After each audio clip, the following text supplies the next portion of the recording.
هل اللانشون يسبب السرطان؟ وخلينا نعرف ان اللانشون من اللحوم المصنعه، واللحوم المصنعه درجتها من منظمه الصحه العالميه داخل منظومه الارك ان هي من جروب 1 من مسببات السرطان.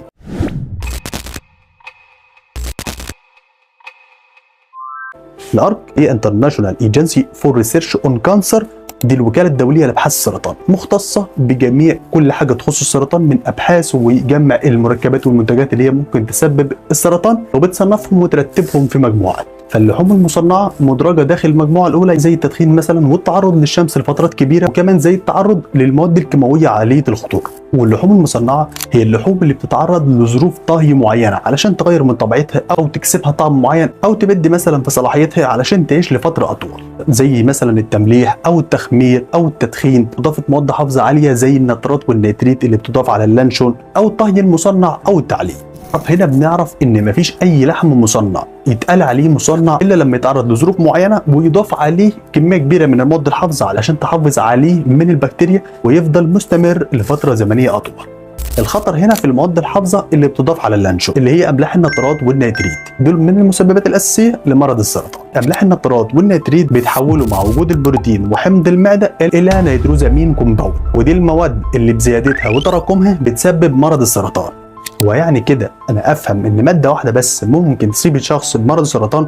الاجابه هنا لا، وممكن يعني علشان لو اعتمدنا عليها بشكل اساسي في النظام الغذائي بتاعنا، اما لا علشان مرض السرطان ده عباره عن كونديشن كامله، حاله كامله بيتم التعرض فيها الجسم بمفرده لمجموعه من المسببات سواء خارجيه او داخليه او كمان التقدم في السن. بالنسبه للعوامل الداخليه اللي بتحفز ظهور مرض السرطان هي جينيتك ميوتيشن، حدوث الطفرات، يعني الطفرات تحدث في الجينات المسؤوله عن حمايه الخلايا من الاصابه بمرض السرطان، او حدوث خلل في الجهاز المناعي مثلا، او مشاكل متعلقه بزياده الهرمونات زي هرمون الاستروجين.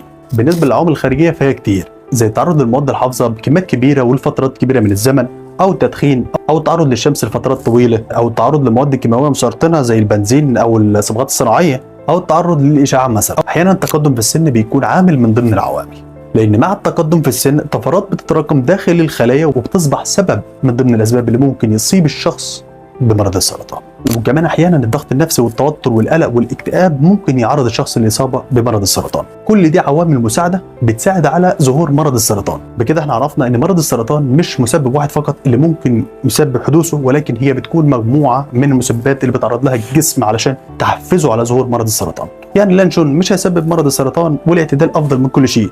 النظام الغذائي المتوازن الغني بالبروتين والدهون والالياف والخضروات والفواكه ده اهم شيء. فعشان تختار اللانشون صح اختاره من مكان موثوق منه، ما تروحش تجيب لانشون من تحت بير السلم وتقول عليه لانشون يتاكل. خلي بالك من صحتك، وكله من مره لمرتين في الاسبوع، يعني ما ينفعش تعتمد عليه كمصدر غذائي اساسي، لازم التنوع. وخلي بالكم من صحتكم، ما تنسوش ان صحتكم الخارجيه دليل على صحتكم الداخليه.